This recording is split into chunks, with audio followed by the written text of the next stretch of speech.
Today is Tuesday, May 20, 2014, the 140th day of the year. There are 225 days remaining until the end of 2014. Sunrise this morning was at 5:52 a.m. The sun will set at 8:15 p.m. Length of daylight hours today will be 14 hours, 53 minutes of visible light, 16 hours. Tomorrow's daylight will persist 1 minute, 54 seconds longer than today. The waning gibbous moon, 21 days old with 62% illumination, rose at 12:39 a.m. and will set at 11:30 a.m. this morning.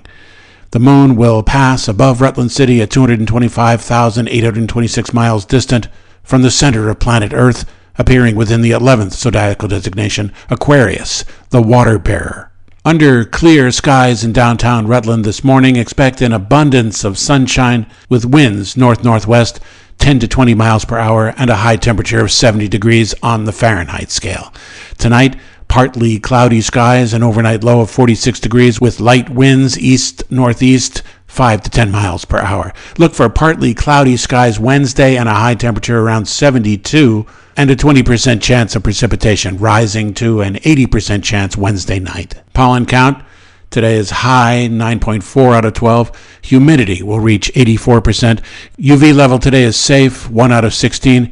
Air quality, it's good. Highest temperature in the contiguous United States on Monday was 112 degrees at Pecos, Texas, Presidio, Texas, Death Valley, California, and Russell, Kansas.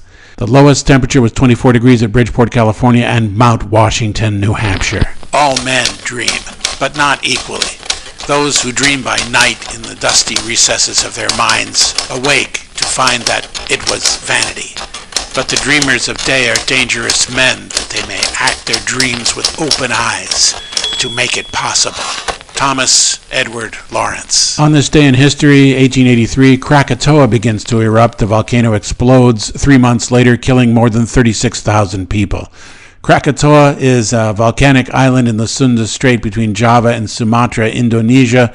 The seismic activity can be measured on barographs around the world, and the sound of the explosion, the equivalent of 200 million tons of TNT, can be heard as far as 3,000 miles away. In 1932, Amelia Earhart takes off from Harbour Grace, Newfoundland, to begin the world's first solo nonstop flight across the Atlantic Ocean by a female pilot. The flight lasts 14 hours, 56 minutes. Earhart intends to fly to Paris, as Lindbergh did, but the skies above the North Atlantic are turbulent and cold, and there are mechanical problems. She puts the single-engined Lockheed Vega 5B down in a field at Culmore, north of Derry, North Island.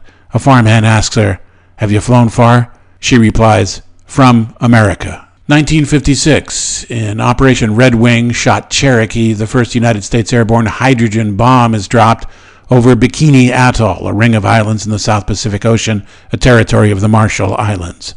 Between 1946 and 1958, 23 nuclear devices are detonated here, on the reef, on the sea, in the air, or underwater by the United States at Bikini Atoll, with a combined fission yield of 42.2 million tons. The native population of Bikini Atoll, some thousands of people, are removed because of the testing, some of them to nearby islands, some to the United States. Attempts to repopulate Bikini in 1970 failed because of the high level of radioactivity, principally strontium-90, remaining. The islanders are the beneficiary of several trust funds created by the United States government, which, as of 2013, covered medical treatment and other costs and paid about $550 annually to each individual.